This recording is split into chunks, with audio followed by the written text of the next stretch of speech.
మౌర్యానంతర యుగంలో మనము విదేశీ రాజ్యాల గురించి నిన్నటి క్లాస్లో చర్చించాము. మరి విదేశీ రాజ్యాలు ఇండో గ్రీకులు, స్కిథియన్లు, పార్థియన్లు, అదేవిధంగా యూచీలు లేదా తొచారియన్లు భారతదేశాన్ని ఏ విధంగా పాలించాలనేటువంటి విషయాన్ని మనము తెలుసుకున్నాము.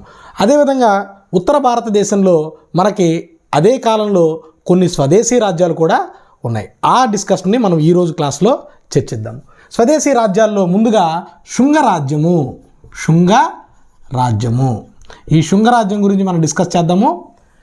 మనము మౌర్యుల గురించి చదువుకునేటప్పుడు ఒక విషయం చెప్పుకున్నాం. ఏంటా విషయం అంటే, మౌర్యుల యొక్క చివరి రాజు అయినటువంటి బృహద్రుదుడిని చంపి పుష్యమిత్ర శుంగుడు రాజ్యానికి వచ్చాడు. ఈ విషయం మనకి హర్ష చరిత్ర చెప్తుందన్నమాట. అంటే హర్ష చరిత్ర ఇచ్చినటువంటి సమాచారం ప్రకారం, బాణుడు రాసినటువంటి హర్ష చరిత్ర ఇచ్చినటువంటి సమాచారం ప్రకారము మౌర్యుల చివరి రాజు అయినటువంటి బృహద్రుదుడిని చంపి పుష్యమిత్ర శుంగుడు రాజ్యానికి వచ్చాడు. దీంతో శుంగవంశము ప్రారంభమైనది.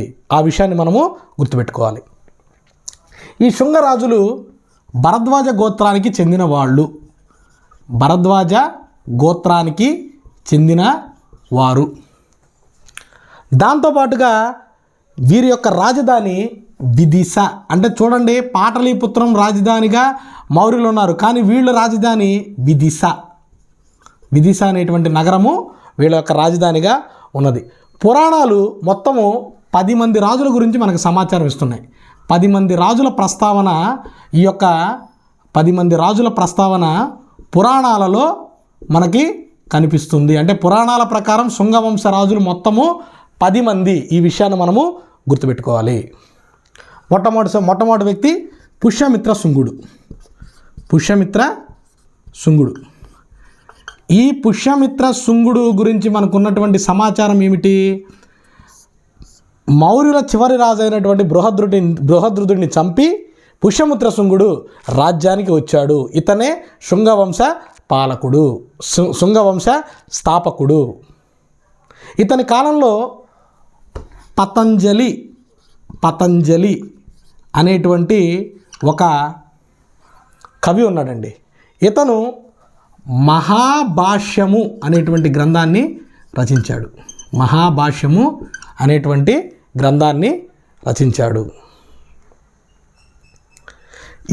ఈ గ్రంథము ఇతని కాలంలోనే పాణిని అనేటువంటి ఇంకో కవి ఉండేవాడు. అతను అష్టాధ్యాయి అనేటువంటి ఒక గ్రంథాన్ని రచించాడు. ఈ అష్టాధ్యాయి యొక్క వ్యాఖ్యానమే ఈ యొక్క మహాభాష్యము. చూడండి, వసుమిత్రుడు రాసింది మహావిభాష శాస్త్రము, పతంజలి రాసింది మహాభాష్యము. ఆ విషయం మనము గుర్తుపెట్టుకోవాలి. ఇతను అనేక యాగాలు చేశాడు. అశ్వమేధ యాగం చేసేటువంటి క్రమంలో ఇతనికి మినాండ్రతో గొడవైంది. ఇండో గ్రీకులను ఇతను ఓడించాడు.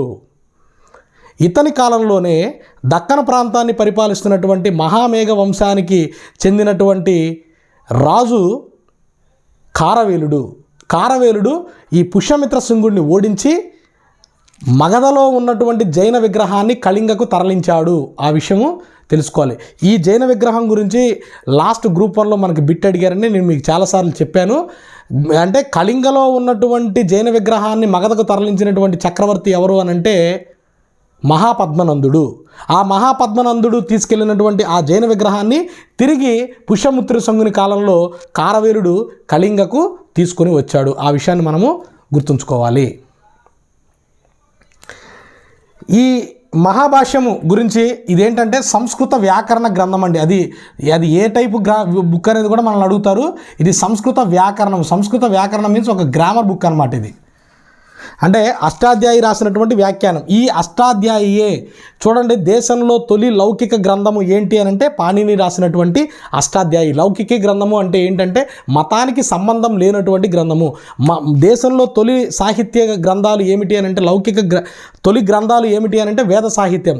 అవి మతానికి సంబంధించినవి. కానీ మతేతరమైనటువంటి తొలి గ్రంథం ఏంటి అని అంటే పాణిని రాసినటువంటి అష్టాధ్యాయి. ఈ విషయం మనము గుర్తుంచుకోవాలి. నెక్స్ట్, ఈ పుష్యమిత్ర శుంగుడు తర్వాత మనకున్నటువంటి నెక్స్ట్ రాజు ఎవరు అని అంటే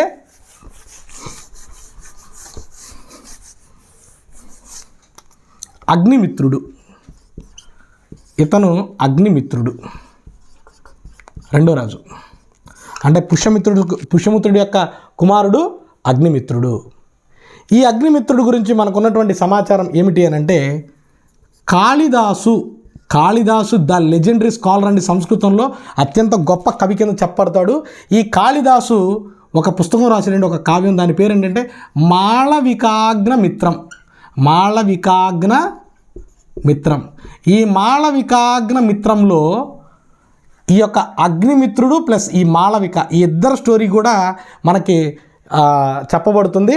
ఈ కాళిదాసు రాసినటువంటి ఈ యొక్క మాళవికాగ్న మిత్రంలో హీరో ఎవరు అని అంటే ఈ అగ్నిమిత్రుడు. ఒకసారి గ్రూప్ సివిల్ సర్వీస్ ప్రిలిమినరీలో అడిగారండి, మాళవికాగ్న మిత్రంలో ఆ యొక్క కథానాయకుడు ఎవరు, ఏ వంశానికి చెందినవాడు? శుంగ వంశానికి చెందినటువంటి అగ్నిమిత్రుడు, ఇందులో ఉన్నటువంటి హీరో మాళవిక హీరోయిన్ అనమాట. ఆ విషయం మనము గుర్తుపెట్టుకోవాలి. నెక్స్ట్ తర్వాత 6వ రాజు. అందరూ మనకి ఇంపార్టెంట్ ఏం కాదండి, ఎందుకంటే మనకి కేవలం ఇంపార్టెంట్ అనేటువంటి రాజుల గురించి మనం డిస్కస్ చేస్తాం. 6వ రాజు భాగభద్రుడు. ఇతను కూడా ఇంపార్టెంట్ ఏంటంటే, ఇతని కాలంలో ఒక గ్రీకు రాయబారి ఇతని ఆస్థానాన్ని సందర్శించాడు. అతని హీలియోడోరస్. ఈ హీలియోడోరస్ ఈ యొక్క భాగభద్రుడి యొక్క ఆస్థానాన్ని సందర్శించాడు. ఈ హీలియోడోరస్ బేసానగర్లో ఒక గరుడ శాసనాన్ని వేయించాడు. ఈ బేసానగర్లో ఒక శాసనాన్ని వేయించాడు. అది బేసానగర్ శాసనం అని చెప్పి అంటారన్నమాట. ఈ శాసనము ప్రాకృత భాష అదేవిధంగా ఖరోష్టి లిపిలో ఉంది. ఆ విషయము గుర్తుంచుకోవాలి. మొత్తం అందరూ ఇంపార్టెంట్ కాదండి. సో మొదటి రాజు పుష్యమిత్ర శృంగుడు ఇంపార్టెంట్, అగ్నిమిత్రుడు ఇంపార్టెంట్, భాగభద్రుడు ఇంపార్టెంట్. నెక్స్ట్ తర్వాత ఇతని యొక్క నాణ్యాలు మనకి తెలంగాణలో ఉన్నటువంటి కరీంనగర్ ప్రాంతంలో బయటపడ్డాయి. ఎవరి నాణ్యాలు? ఈ భాగభద్రుడికి సంబంధించినటువంటి నాణ్యాలు మనకి తెలంగాణలో కరీంనగర్ ప్రాంతంలో బయటపడ్డాయి. ఆ విషయం మనము గుర్తుపెట్టుకోవాలి. నెక్స్ట్ తర్వాత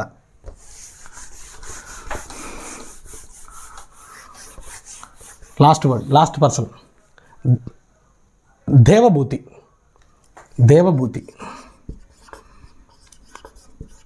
అంటే మొత్తం 10 మంది రాజుల్లో చివరి రాజు దేవభూతి. చివరి రాజు అయినటువంటి దేవభూతిని చంపి వాసుదేవ కణ్వుడు రాజ్యంలోకి వచ్చాడు. వాసుదేవ కణ్వుడు రాజ్యాన్ని స్థాపించాడు. మొత్తము శృంగరాజులు 10 మంది. ఆ శృంగరాజుల్లో కూడా కేవలం మనం 4 గురించే చర్చించాము. అది కూడా కేవలం ఇంపార్టెంట్ అనేటువంటి వ్యక్తుల గురించే మనం ఇక్కడ డిస్కషన్ అనేది చేయడం జరిగింది. మొదటి వ్యక్తి పుష్యమిత్ర శృంగుడు, రెండవ వాడు వచ్చినప్పటికీ అగ్నిమిత్రుడు, మూడవ వాడు వచ్చినప్పటికీ భాగభద్రుడు, ఫోర్త్ వన్ వచ్చినప్పటికీ అంటే లాస్ట్ వాడు, చివరి వాడు 10వ రాజు దేవభూతి. ఓన్లీ కనెక్టింగ్ పర్పస్ కోసం ఇతని గురించి మనం మాట్లాడుతున్నామండి. చివరి రాజు వాసుదేవ కణ్వ. ఇతను శృంగ వంశాన్ని అంతం చేసి కణవ వంశాన్ని స్థాపించాడు. ఆ విషయాన్ని మనము గుర్తించాలి. కణవ వంశం, శృంగరాజ్యం తర్వాత కణవ వంశం. ఈ కణవ వంశాన్ని స్థాపించింది వాసుదేవ కణ్వ. పురాణాలు కేవలం 4 రాజుల గురించి మాత్రమే మనకి సమాచారం ఇస్తున్నాయి. అందులో నెక్స్ట్ వాడు భూమిపుత్ర, తరువాత నారాయణ, చివరివాడు సుశర్మ. అంటే మనకి ఈ కణువుల గురించి మనకి ఎటువంటి సమాచారం కూడా లేదండి. మనకి ఈ యొక్క కణువులకు సంబంధించి మనకి ఎటువంటి సమాచారం మన దగ్గర అందుబాటులో లేదు. కేవలము పురాణాల ప్రకారం మనకి కేవలం 4 రాజులు పరిపాలించినట్లుగా మనకు అర్థమవుతుంది. ఇందులో మొదటివాడు వాసుదేవ కణ్వ, చివరివాడు సుశర్మ. ఈ సుశర్మని ఒక ఆంధ్ర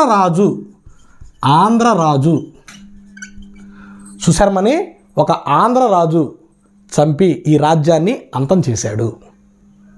ఇది మన దగ్గర ఉన్నటువంటి సమాచారం. ఉత్తర భారతదేశాన్ని పరిపాలించినటువంటి 2 రాజ్యాల గురించి కూడా మనం డిస్కస్ చేశాము. శృంగరాజ్యము, తర్వాత కణ్వరాజ్యము, శుంగవంశము, కణ్వవంశము. తర్వాత దక్కన్ ప్రాంతంలో దక్కన్ ప్రాంతంలో 2 రాజ్యాలు పరిపాలించాయని చెప్పాము. దక్కన్లో మొదటిది మహామేఘ వంశము లేదా దీన్ని చేది వంశము అని కూడా అంటారు. మహామేఘ వంశము లేదా చేది వంశము. కళింగపురము దీని యొక్క రాజధాని. కళింగపురము దీని యొక్క రాజధాని. మహామేఘవాహనుడు దీని యొక్క స్థాపకుడు. ఎవరు అని అంటే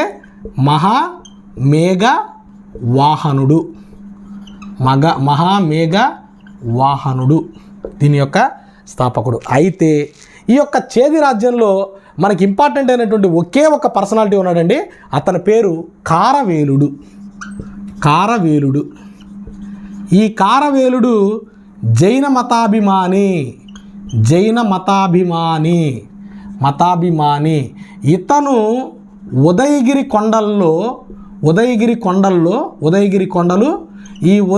కొండల్లో ఒక శాసనం వేయించాడు. ఆ శాసనం పేరు హాతిగుంపా శాసనము. ఈ శాసనం పేరు హాతిగుంపా శాసనము. ఇది చాలా ఇంపార్టెంట్ అండి. మనకి ఏపీ హిస్టరీలో కూడా ఈ బిట్ అడగడానికి అవకాశం ఉంది. ఈ హాతిగుంపా శాసనము ప్రాకృత భాష బ్రాహ్మీ లిపిలో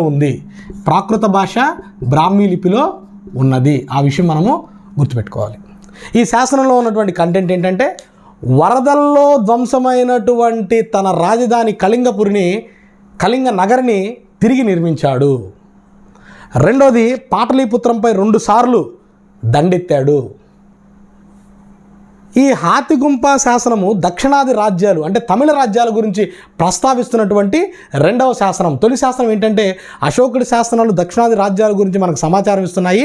దక్షిణాది రాజ్యాల గురించి సమాచారం ఇస్తున్నటువంటి 2వ శాసనం ఏంటి అంటే ఈ కారవేలుడు వేసినటువంటి హాతిగుంపా శాసనము. ఇతను ఆంధ్ర ప్రాంతంలో మూషికా నగరం అనేటువంటి ఒక ప్రాంతంపై దాడి చేసి ఆ నగరాన్ని గాడిదలతో దున్నించాడు. ఈ నగరాన్ని పితుండా నగరం అని చెప్పి పిలుస్తున్నారు. పితుండా నగరం. దీని గురించి నేను మీకు ఏపీ హిస్టరీలో పూర్తి స్థాయి సమాచారం ఇస్తానండి. జస్ట్ మనకి ఇండియన్ హిస్టరీలో మనకి అవగాహన కోసం నేను ఇదంతా చెప్తున్నాను. ఇది మహామేఘ వంశానికి చేది వంశానికి చెందినటువంటి ఒకే ఒక రాజు కారవేలుడు, జైన మతాభిమాని. ఉదయగిరి కొండల్లో హాతిగుంపా శాసనాన్ని వేయించాడు. ఇతను వరదల్లో ధ్వంసమైనటువంటి కళింగ నగరాన్ని బాగు చేయించాడు. పాటలీపుత్రాన్ని 2 సార్లు దండయాత్ర చేశాడు. అశోకుడి శాసనాల తర్వాత దక్షిణాది రాజ్యాల గురించి ప్రస్తావిస్తున్నటువంటి 2వ శాసనం ఇది. దాంతోపాటు ఆంధ్ర ప్రాంతంలో ఉన్నటువంటి మూషికా నగరంపై దాడి చేశాడు, గాడిదలతో దున్నించాడు. దాన్ని పితుండా నగరం అని చెప్పి పిలిచారు. దాంతోపాటుగా మగధలో అంటే మహాపద్మనందుడు తీసుకువెళ్ళినటువంటి జైన విగ్రహాన్ని మగధ నుండి తిరిగి కళింగకు తీసుకొని వచ్చాడు. అది ఇంపార్టెంట్. నెక్స్ట్ దీని తర్వాత మనకి ఇంపార్టెంట్ అయినటువంటి నెక్స్ట్ ఇంకొక వంశం ఏంటంటే దక్కన్లో శాతవాహనులు. నేను ఈ శాతవాహనుల గురించి పూర్తి స్థాయిలో ఏపీ హిస్టరీలో డిస్కస్ చేస్తానండి. జస్ట్ మీకు కొంత ముఖ్యమైనటువంటి సమాచారం ఇచ్చేటువంటి ప్రయత్నం చేస్తాను. ఎందుకంటే మనకి శాతవాహనులు అనేటువంటి టాపిక్ పర్టికులర్గా మెన్షన్ చేయలేదు. అయితే ఏపీ హిస్టరీలో మాత్రం ఖచ్చితంగా 75 మార్కులకు గాను మనకు 15 నుంచి 20-25 మార్కులు రావడానికి కూడా ఈ శాతవాహనుల నుంచి మనకి అవకాశం ఉంది. అక్కడ నేను మీకు పూర్తిగా ప్రతి పిన్ టు పిన్ ప్రతి పాయింట్ కూడా నేను అక్కడ డిస్కస్ చేస్తాను. అయితే ఇక్కడ జస్ట్ మనం కనెక్టింగ్ పర్పస్ కోసం మనం ఇక్కడ మాట్లాడుకుందాము. ఇక్కడ ఏంటంటే శాతవాహనులు మత్స్య పురాణం ప్రకారము 30 మంది రాజులు 450 సంవత్సరాల పాటు పాలించారు. ఎప్పటి నుంచి ఎప్పటి వరకు పాలించారు అని అంటే చూడండి, 225 BC నుంచి 225 AD వరకు. ఇక్కడ చరిత్రకారుల మధ్య భిన్నాభిప్రాయాలు ఉన్నాయి. మత్స్య పురాణం ప్రకారం 30 మంది రాజులు అంటున్నారు, వాయు పురాణం ప్రకారం 17 మంది రాజులు అని చెప్తున్నారు. మొత్తానికైతే వాళ్ళు కాల నిర్ణయంలో వాళ్ళు అంతమైనటువంటి కాలం 225 మీద చరిత్రకారుల మధ్య ఖచ్చితమైన అభిప్రాయం ఉంది, కానీ ఎప్పుడు ప్రారంభించారన్న దాని మీద మాత్రం అభిప్రాయం లేదు. కొంతమంది 225 అంటున్నారు, కొంతమంది 175 అని చెప్పి కూడా అంటారు. అంటే ఏంటంటే కొంత వివాదాస్పదమైనటువంటి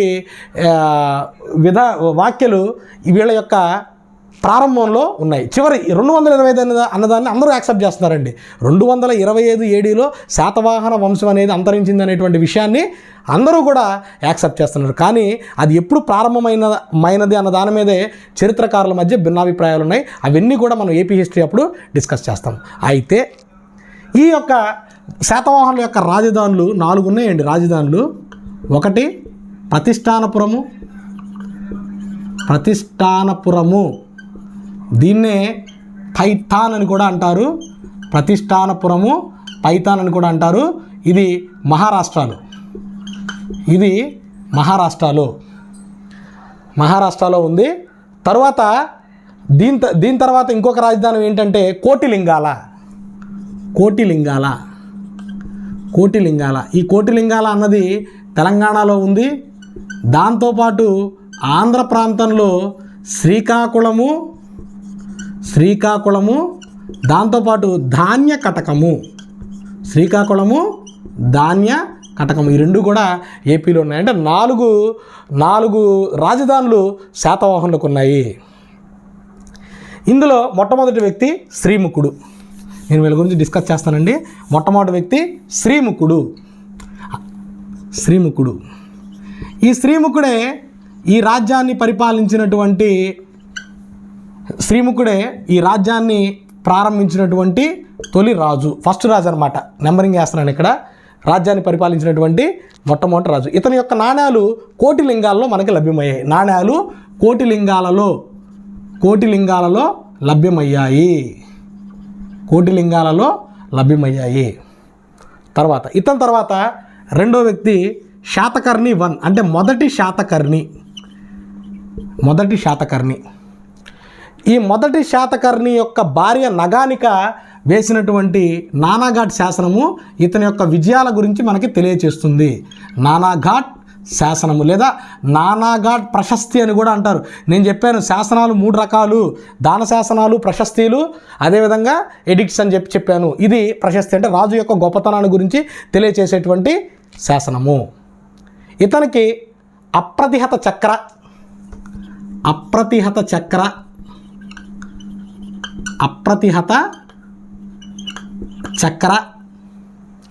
దాంతోపాటుగా దక్షిణ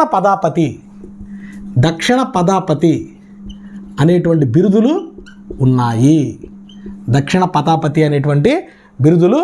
ఉన్నాయి.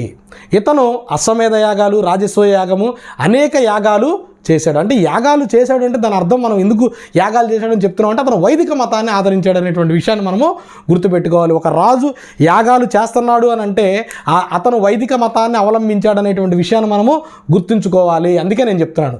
నెక్స్ట్ ఇతని తర్వాత 13వ రాజు కుంతల శాతకర్ణి. 13వ రాజు. ఇతని ఆస్థానంలో 2 ప్రముఖ కవులు ఉన్నారండి. అతను ఒకడు గుణాఢ్యుడు. ఇతను బృహత్ కథ అనేటువంటి గ్రంథాన్ని రచించాడు. ఈ బృహత్ కథ పైశాచి ప్రాకృత భాషలో ఉన్నది. నేను మళ్ళీ చెప్తున్నాను. ప్రాకృతం అనేది భాష, పైశాచి అనేది మాండలికము. అర్ధమాగధి ప్రాకృత జైన గ్రంథాలన్నీ కూడా అర్ధమాగధి ప్రాకృతిలో ఉన్నాయి. అర్ధమాగధి అంటే ఏంటంటే అది మాండలికము, ప్రాకృతము అంటే భాష. రెండోది శర్వవర్మ. ఇంకో వ్యక్తి శర్వవర్మ. ఈ శర్వవర్మ కాతంత్ర వ్యాకరణము అనేటువంటి గ్రంథం రాశాడండి. కాతంత్ర వ్యాకరణము. ఈ కాతంత్ర వ్యాకరణం అనేది సంస్కృత భాషలో ఉంది. ఒక రకంగా చెప్పాలంటే ఇది సంస్కృత డిక్షనరీ. అంటే సంస్కృత భాష నేర్చుకోవడానికి మనకు డిక్షనరీ. ఈ కథ అంతా కూడా నేను ఏపీ హిస్టరీలో డిస్కస్ చేసేటప్పుడు క్లియర్గా మీకు అంతా అర్థమయ్యేటట్టు చెప్తాను. ఇక్కడ మనం గుర్తుపెట్టుకోవాల్సింది ఇతని ఆస్థానంలో 2 రచయితలు ఉన్నారు. ఇతని తర్వాత హాలుడు. 17వ రాజు. నేను నెంబరింగ్ ఇస్తున్నా. 13 కుంతల శాతకర్ణి, 17 వచ్చినప్పటికీ హాలుడు. ఇతనికి కవిరాజా అనేటువంటి బిరుదు ఉందండి. ఈ హాలుడు గాథ సప్తాపతి అనేటువంటి గ్రంథాన్ని రాశాడు. ఈ హాలుడు గాథ సప్తాపతి అనేటువంటి గాథ రాశాడు. ఇది 700 శృంగార కథలు దీంట్లో చెప్పబడ్డాయి. 700 శృంగార కథలు దీంట్లో ఎరోటిక్ పోయమ్స్ అనమాట. 700 శృంగార కథలు ఇందులో చెప్పబడ్డాయి. ఇది ప్రాకృత భాషలో ఉంది. ఈ గాథ సప్తాపతి అనేది కూడా ప్రాకృత భాషలో ఉన్నది. ఆ విషయాన్ని మనము గుర్తుపెట్టుకోవాలి.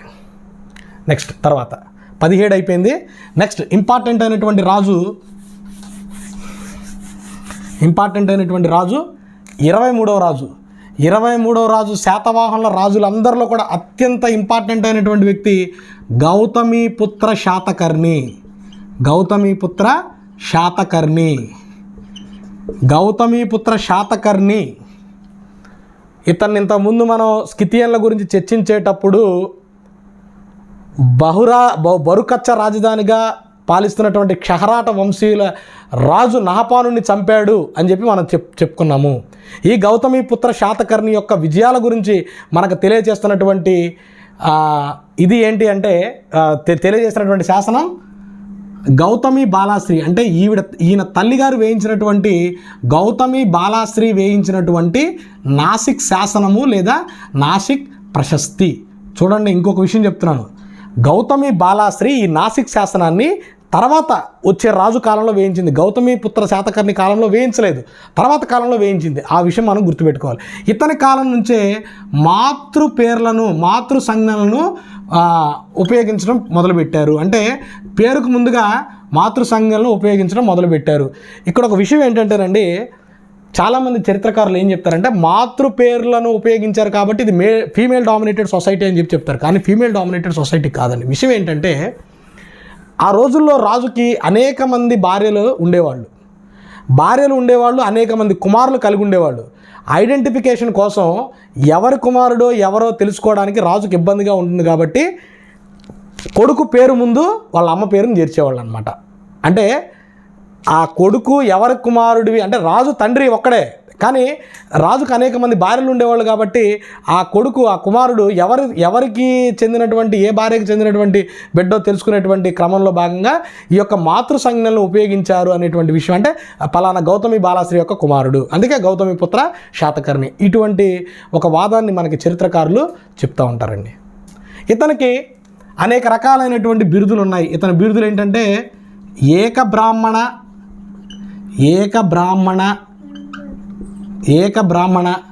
క్షత్రియ దర్పమాన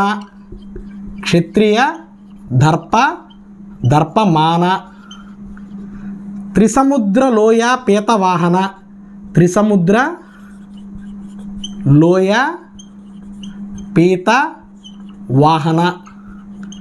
దాంతోపాటు క్షహరాట వంశ నిర్వశేషకార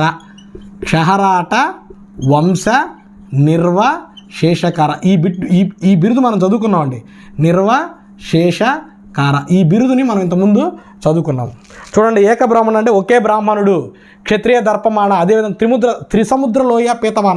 త్రిసముద్ర లోయ అంటే ఇతని యొక్క రాజ్యము, ఇతని యొక్క గుర్రము 3 సముద్రాల నీటిని తాగింది అని చెప్పి దీని యొక్క అర్థం. క్షహరాట వంశ శేషకార అంటే ఇతను క్షహరాట వంశాన్ని నిర్మూలించాడు అని చెప్పి అర్థము.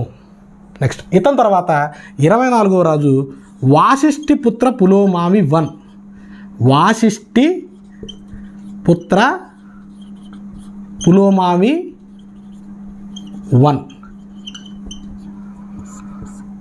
వాసిష్ఠిపుత్ర పులోమావి 1.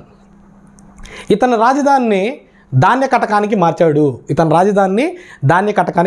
అదొక ఇంపార్టెంట్. ఇతని కాలంలోనే గౌతమి బాలాశ్రీ నాసిక్ శాసనాన్ని వేయించింది. అంటే దీని అర్థం ఏంటంటే గౌతమి బాలాశ్రీ కన్నా ముందే గౌతమిపుత్ర శాతకర్ణి మరణించాడు అనే విషయాన్ని ఇక్కడ మనకి అర్థమవుతుంది. నెక్స్ట్ 27వ రాజు యజ్ఞశ్రీ శాతకర్ణి. అందరి పేర్లు శాతకర్ణి అనండి. కాకపోతే ఏంటంటే ఐడెంటిఫికేషన్ కోసం ముందు వాళ్ళ అమ్మ పేర్లు చేర్చడం మొదలుపెట్టారు. ఇతని కాలంలో ఇంపార్టెంట్ అయిన ఈవెంట్ ఏంటంటే ఇతను ఓడగుర్తు కలిగినటువంటి నాణ్యాలను విడుదల చేశాడు.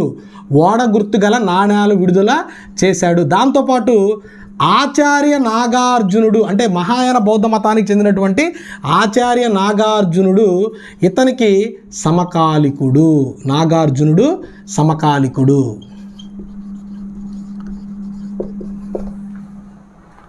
ఈ విషయం మనము గుర్తించాలి. నెక్స్ట్ చివరి రాజు Pulomavi III. Pulomavi III last రాజు. ఈ పులోమావి III తర్వాత రాజ్యము, శాతవాహన రాజ్యము 3 భాగాల కింద డివైడ్ అయిపోయింది. ఒకటి విజయపురి రాజధానిగా ఇక్ష్వాకు రాజ్యం ఏర్పడింది. నాసిక్ రాజధానిగా అబీర రాజ్యం ఏర్పడింది. అదేవిధంగా బనవాసి రాజధానిగా చుట్టూ రాజ్యం ఏర్పడింది. ఇక్కడ మీకు ఒక విషయం అండి, ఆంధ్ర హిస్టరీకి వచ్చినప్పటికీ శాతవాహనుల తర్వాత ఇక్ష్వాకులు చదువుకుంటాం. ఒకవేళ కనుక Maharashtra public service commission exams రాస్తున్నాం అనుకోండి, శాతవాహనులు అనేవాళ్ళు 3 ప్రాంతాలకి చెందిన వాళ్ళు. ఆ తర్వాత అబీరుల గురించి చదువుకుంటారు, వాళ్ళు మహారాష్ట్ర వాళ్ళు. కర్ణాటక వాళ్ళు వచ్చినప్పటికీ చుట్టుల గురించి చదువుకుంటారు, మనకు అవసరం లేదు. మనం నెక్స్ట్ ఇక్ష్వాకుల గురించి మనము చదువుకుంటాం అనమాట. ఇక్ష్వాకుల గురించి మనము చదువుకుంటాం. దీంతో దక్కన ప్రాంతాన్ని పాలించినటువంటి 3 ఈ శుంగ వంశము, అదే మహామేఘ వంశము, దాంతోపాటు శాతవాహనుల వంశం గురించి మనము డిస్కస్ చేశాము. నెక్స్ట్ మనము సంగం రాజ్యాల గురించి తెలుస్తాం. దీంతో దక్షిణ ప్రాంతాన్ని పాలించినటువంటి సంగం రాజ్యాల గురించి కూడా మనము తెలుసుకుందాము. దీంతో ఈ యొక్క రాజకీయ చరిత్ర అనేది పూర్తవుతుంది.